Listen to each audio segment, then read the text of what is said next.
আজ রাতে আমি ঠিক করেছি আমার সাহসের শেষ পরীক্ষা নেব। গ্রামের পুরনো ভুতুড়ে রাস্তা, যেটা নিয়ে সবাই বলে রাতের পর সেখানে কেউ পা রাখে না, কারণ যারা গেছে তারা আর আগের মতো ফিরে আসেনি। পূর্ণিমার আলোয় ঢাকা নির্জন পথ, চারপাশে কুয়াশা আর অদ্ভুত নীরবতা। কিন্তু আমি দেখতে চাই, এই ভয়ঙ্কর গল্পগুলো কি সত্যি, নাকি সবই কল্পনা? যদি সত্যি হয়, তবে আমি কি ফিরতে পারবো, নাকি অদৃশ্য কোনো শক্তি আমাকেও বন্দি করে ফেলবে? চলুন, শুরু হোক রাতের সেই ভয়ঙ্কর যাত্রা। রাতটা ছিল অদ্ভুতভাবে নীরব। আকাশে পূর্ণিমার আলো, কিন্তু সেই আলো যেন মাটিতে পৌঁছাচ্ছিল না। গাছের পাতাগুলো হাওয়ায় ফিসফিস করছিল, যেন কারো নাম ডাকছে। আমি গ্রামের এক পুরনো রাস্তা ধরে হাঁটছিলাম, যেখানে বহুদিন ধরে কেউ যাতায়াত করে না। তুই সত্যিই ওখানে যাচ্ছিস? বিকেলের বেলা রতনদা আমাকে এই প্রশ্ন করেছিল। আমি শুধু হেসেছিলাম, কিন্তু ভিতরে ভিতরে একটা ঠান্ডা ভয় আমাকে চেপে ধরেছিল। কারণ ওরা বলেছিল, রাতের ওই রাস্তা ধরে গেলে কেউ তোমার সঙ্গে হাঁটে। রাস্তার পাশে ভাঙা বাড়ি, ছাদের অর্ধেক নেই, জানালার কাচ ভাঙা। মনে হচ্ছিল ভেতর থেকে কেউ তাকিয়ে আছে।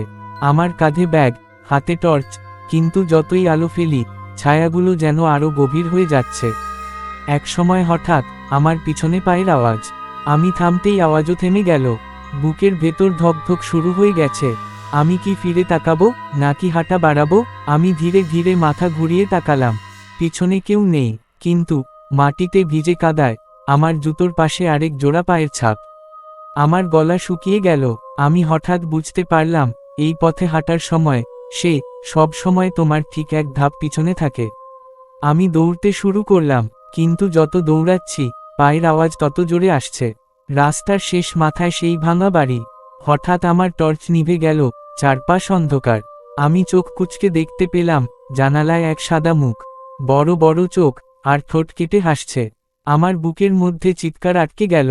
আমি জানি না কিভাবে, কিন্তু আমি রাস্তা ছেড়ে জঙ্গলের ভেতর ঢুকে পড়লাম। কাঁটাঝোপ আমার হাত ছিঁড়ে দিচ্ছে, কিন্তু আমি থামছি না। হঠাৎ সামনে এক অদ্ভুত আলো। আমি ভাবলাম হয়তো গ্রামের দিক, কিন্তু কাছে যেতেই বুঝলাম মাটিতে গাঁথা 5টা মোমবাতি, আর মাঝখানে এক পুরনো লাল শাড়ি পরা মূর্তি। মূর্তির চোখে ছিল মানুষের চোখের মতো প্রাণ। তুই পালাতে পারবি না, কানে ফিসফিস আওয়াজ। আমি পিছনে তাকালাম, আর দেখলাম সেই সাদা মুখটা এবার একেবারে আমার সামনে। তার হাত আমার দিকে বাড়িয়ে এসেছে, বরফের মতো ঠান্ডা আঙুল। আমার মনে হচ্ছিল এটাই শেষ। আমার নিঃশ্বাস যেন থেমে যাচ্ছিল। ওই সাদা মুখটা এত কাছে এসে দাঁড়িয়েছে যে আমি তার নিঃশ্বাসের ঠান্ডা স্পর্শও অনুভব করছিলাম। বড় বড় চোখে কোনো পলক নেই, ঠোঁটে সেই বিকৃত হাসি। আমি হঠাৎ পিছিয়ে গেলাম, কিন্তু পা যেন আটকে গেছে কাদায়। টানতে গিয়ে বুঝলাম আমার গোড়ালি কিছু ধরে টানছে। নিচে তাকাতেই দেখি মাটির ভেতর থেকে এক হাড়ের মতো হাত বেরিয়ে এসেছে। আমি প্রাণপণে চিৎকার করলাম, কিন্তু সেই চিৎকার যেন বাতাসে মিলিয়ে গেল। ওর কণ্ঠস্বর আবার শোনা গেল, তুই তো নিজে এসেছিস, এখন পালাতে চাইছিস কেন? আমার শরীর জমে গেল। আমি বুঝলাম, যদি এখান থেকে বাঁচতে হয়, তবে ওই আলোয় জ্বলতে থাকা মোমবাতিগুলো নিভিয়ে দিতে হবে। জানি না কেন এমন অনুভূতি হচ্ছিল, কিন্তু ভেতরের একটা কণ্ঠ বলছিল, মোমবাতি নিভলেই ওর শক্তি কমে যাবে। আমি ঝুঁকে একটা মোমবাতি নিভিয়ে দিলাম, আর সঙ্গে সঙ্গে আশেপাশের বাতাস যেন ভারী হয়ে উঠল। সাদা মুখের মহিলা এক ধাপ পিছিয়ে গেল, কিন্তু ওর চোখে তখন রাগ। আমি দ্বিতীয়টা নিভিয়ে দিলাম। হঠাৎ চারপাশে তীব্র বাতাস বইতে লাগল। গাছের ডাল ভেঙে পড়ছে, জঙ্গলের অন্ধকারে যেন শত শত কণ্ঠস্বর ফিসফিস করছে, থামো, থামো, থামো। তৃতীয় মোমবাতি নিভাতেই মাটির নিচ থেকে উঠে আসা হাতগুলো অদৃশ্য হয়ে গেল, কিন্তু এবার ওর চেহারা বদলে গেল।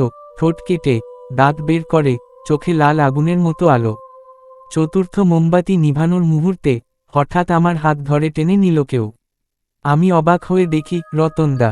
সে হাঁপাচ্ছে, আর চিৎকার করছে, শেষটা নিভাস না, শেষ মোমবাতি নিভলেই তুইও ওদের দলে চলে যাবি। আমি হতভম্ব, মানে কি? তুই এখানে কিভাবে এলি? রতনদা কাপা গলায় বলল, আমি তোকে আগে থেকেই বারণ করেছিলাম। এই রাস্তার অভিশাপ, কেউ এখানে এসে সব মোমবাতি নিভিয়ে দিলে ওরা তার আত্মা বন্দি করে ফেলে। সেই সময় পিছনে হাহাকার শোনা গেল, সাদা মুখের মহিলা এবার রাগে চিৎকার করছে, নিভিয়ে দে। আমি আর রতনদা দৌড়াতে শুরু করলাম, কিন্তু যত দৌড়াচ্ছি রাস্তা শেষ হচ্ছে না। চারপাশে শুধু গাছ, অন্ধকার আর ভৌতিক ফিসফিস। মনে হচ্ছে আমরা গোলকধাঁধায় পড়ে গেছি। হঠাৎ পেছনে থেকে ঠান্ডা বাতাসের ঝাপটা, আমার কাঁধে বরফের মতো হাত। আমি ঘুরে তাকালাম, আর দেখলাম সে আমাদের একেবারে পেছনে।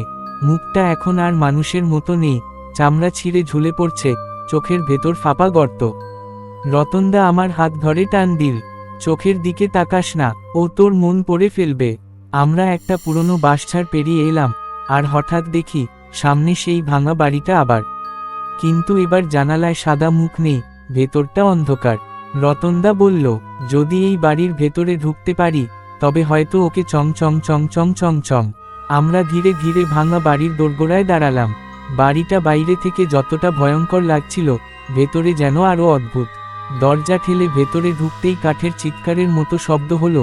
মনে হচ্ছিল কেউ ইচ্ছে করে সেই আওয়াজ করছে, যেন আমরা ঢুকেছি সেটা অন্য কারো জানিয়ে দিচ্ছে। ভেতরে একেবারে অন্ধকার। রতনদা টর্চ জ্বালাতেই দেয়ালের ছোপ ছোপ দাগ চোখে পড়ল, লালচে, কালচে। আমি কাছে গিয়ে হাত বুলিয়ে বুঝলাম, এটা রং নয়, শুকনো রক্ত। আমার গলা শুকিয়ে গেল। তোকে জানাইনি? রতনদা ফিসফিস করল, এখানে একসময় পুরো পরিবারকে মেরে ফেলেছিল, আর তখন থেকেই এই বাড়ি ফাঁকা। হঠাৎ ওপরতলার কাঠের সিঁড়ি দিয়ে ধপধপ শব্দ। আমরা জনেই থেমে গেলাম। কেউ যেন খুব আস্তে আস্তে নামছে, কিন্তু পা টেনে। উপরে কে আছে? আমি কাপা গলায় ডাক দিলাম। উত্তর এল না, কিন্তু সেই শব্দ থামল না। রতনদা ইশারায় আমাকে চুপ থাকতে বলল। আমরা ধীরে ধীরে সিঁড়ির দিকে এগোলাম। যতই উঠছি, ততই ঠান্ডা লাগছে, শ্বাস থেকে সাদা কুয়াশা বেরোচ্ছে। উপরে গিয়ে দেখি, করিডোরে অন্ধকার, কিন্তু একদম শেষের ঘরে মৃদু আলো। আমরা সেই দিকে এগোতেই দরজাটা হালকা ফাঁক হয়ে গেল, আর ভেতর থেকে এক শীতল কণ্ঠ ভেসে এল। তোমরা শেষটা নিভিয়ে দাওনি, তাই এসেছ? আমার বুক ধপ করে নেমে গেল। ঘরে ঢুকতেই দেখি, মাঝখানে মেঝেতে আঁকা অদ্ভুত প্রতীক, চারপাশে ভাঙা পুতুল, শুকনো ফুল, আর ছড়িয়ে ছিটিয়ে থাকা পুরনো ফটো। ফটোগুলোতে গ্রামের লোকজনের মুখ, কিন্তু চোখগুলো সব ছিঁড়ে ফেলা। রতনদা মৃদু গলায় বলল, ওরা এখানে ওই আত্মাগুলোকে বেঁধে রাখে, আর মোমবাতির মাধ্যমে ডাক দেয়।